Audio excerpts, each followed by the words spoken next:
Eu não vou levar um carro hoje, né, um carro totalmente computadorizado para uma pessoa que não estudou. O mecânico hoje em dia ele tem que estudar, ele tem que saber como funciona. Segue aqui um bom conselho jurídico. Não advogue em causa própria. Mesmo que você seja um bacharel e conheça muito bem os ritos do processo, que você não confie em ninguém, olha, eu não confio, tem gente assim, não confia em ninguém, ele acha que se ele for fazer, ele vai fazer melhor que qualquer outra pessoa. Você poderá estar incorrendo em graves erros que podem lhe custar muito mais caro do que contratar um bom advogado. Então aqui eu não estou fazendo propaganda, tá? Então contrate um advogado para o advogado ganhar mais dinheiro. Não é isso, absolutamente não. Nas minhas causas particulares, jamais eu sou o meu próprio advogado. E obviamente, né, que não é porque eu não seja bom para isso. Bom para advogar, desculpe, bom para isso eu não sou mesmo, não. Eu sou um bom advogado, mas não sou um bom advogado para ser meu próprio advogado. Por quê? Porque eu sou uma pessoa que poderia ser considerada suspeita com relação à minha própria questão egocêntrica. Ou seja, acima de qualquer razão, eu vou querer ter a minha eloquência, a minha colocação. Isso pode não transmitir aquela certeza, aquela coisa ideal para uma ampla defesa. O funcionário, no exercício da autodefesa, diferentemente do profissional da advocacia, não saberia elaborar a defesa técnica necessária, como, por exemplo, incapacidade de fazer perguntas a determinadas testemunhas, né? Ou querer argumentar com o depoente por conhecê-lo, atuar em causa própria numa causa que ele está envolvido. Então, né? Como ele vai discutir com as pessoas durante uma audiência, né? Isso certamente vai retirar dele aquela sensação de respeito pessoal de que goza um bom advogado em audiência. Ficando comigo aqui até o final desse vídeo, você vai ver a importância de você ter um advogado constituído.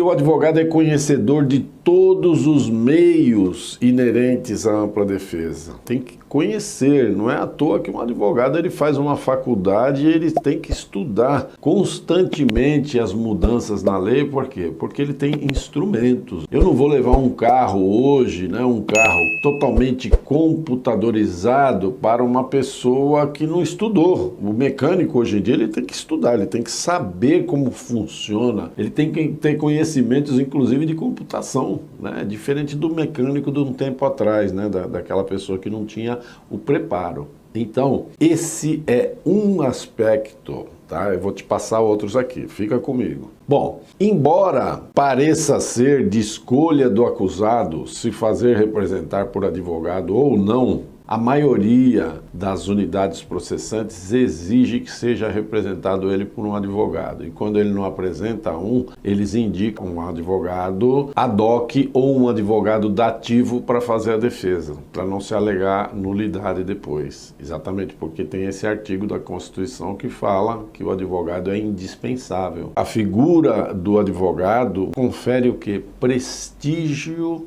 e cautela no tocante aos atos realizados no processo. O que quer dizer prestígio e cautela nesses atos do processo? Ele, o advogado, garante o respeito aos direitos do servidor público processado. Quantas e quantas audiências eu não fui que esse direito estava sendo vilipendiado. Você vê o teu cliente falar A e a pessoa querer escrever B no procedimento. Então, são coisas que o advogado tem que estar presente e dizer, não, não é assim, ele não disse isso, ele disse aquilo.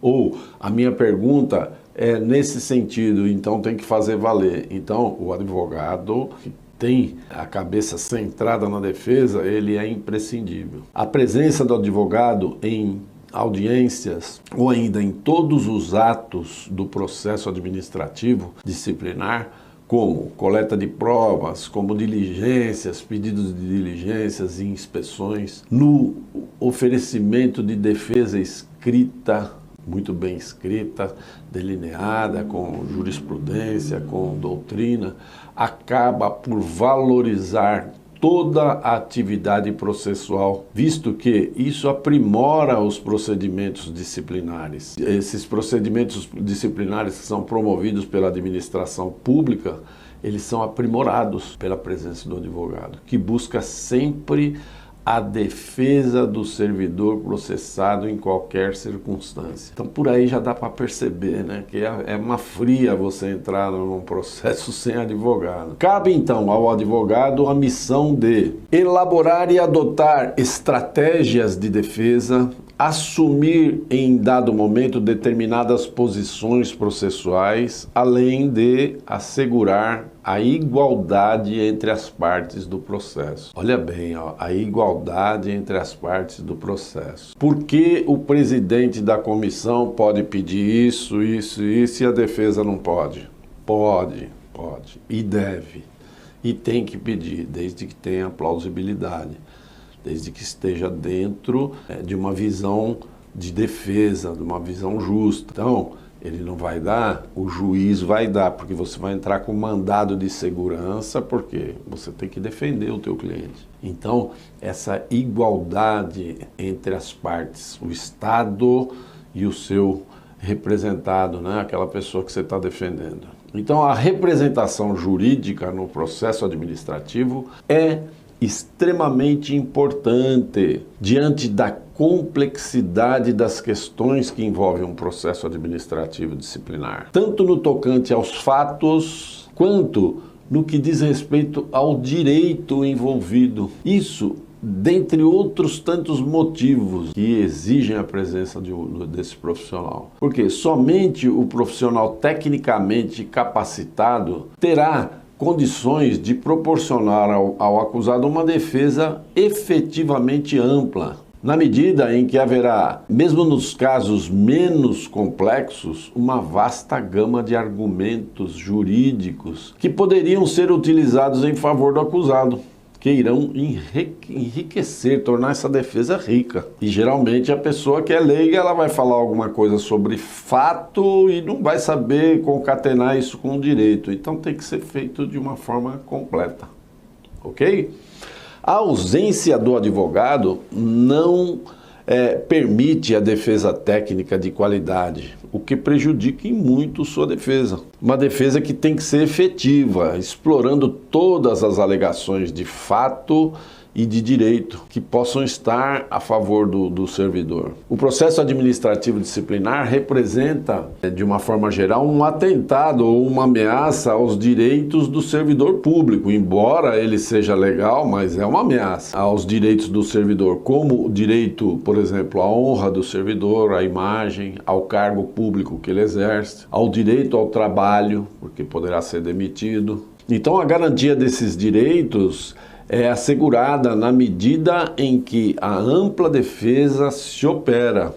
E entenda que essa defesa, ela tem que ser efetivamente ampla, no sentido estrito da palavra. E essa amplitude sugere que deve ser envidados, né, todos os meios necessários, inclusive o conhecimento e a experiência na condução de uma estratégia de defesa. E na argumentação, não apenas fática, mas argumentação jurídica e processual, com conhecimento da lei material e da lei processual, invocando matérias como prescrição, decadência, nulidades processuais, ausência de justa causa. Além desses aspectos que por si só já bastariam para justificar a presença obrigatória do advogado e que o acusado jamais deveria prosseguir na sua defesa sem uma representação desse profissional, temos ainda o aspecto do relacionamento funcional com o superior hierárquico. Presta atenção nisso. Não sei se você sabe disso, mas acho que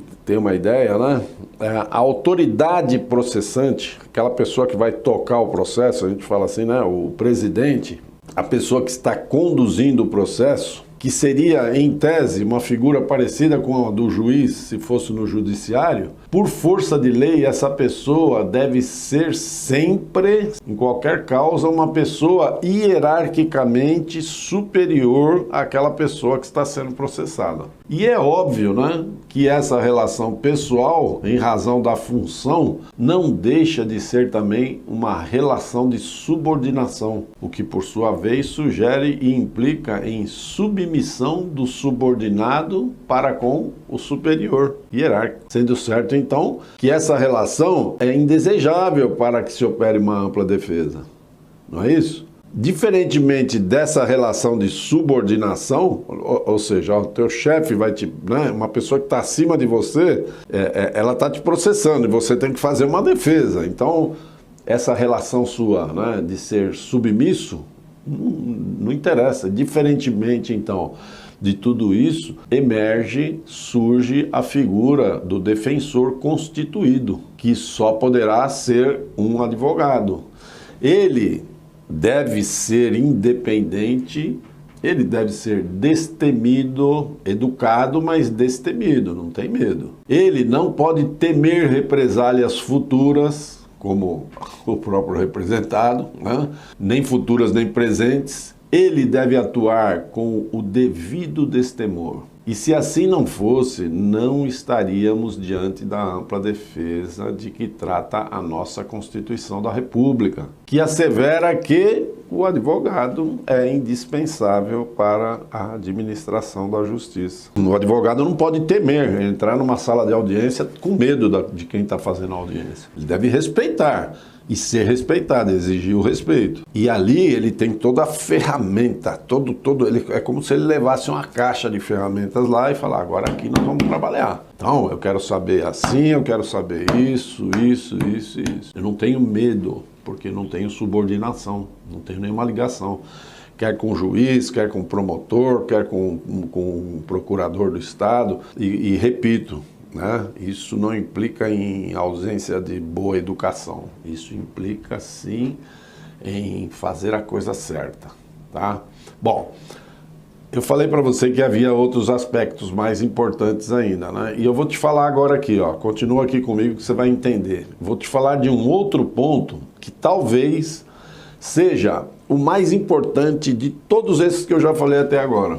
Esse ponto envolve a questão psicológica, a questão da mente, né, de quem se defende pessoalmente em causa própria. Existe um elemento psicológico forte que se confunde com a razão. É a paixão pela própria causa. Nessa linha, o acusado que se defende tende sempre a misturar o sentimento egocêntrico, aquele próprio dele, com a razão fria que deve estar presente na pessoa do defensor constituído, do advogado. E isso também é verdadeiro para os casos onde o acusado sabe ser culpado e tem que se defender. Em outras palavras, tem que mentir em defesa própria. Ora, então nós chegamos na conclusão que a pessoa não tem gabarito para mentir e o advogado tem. Então,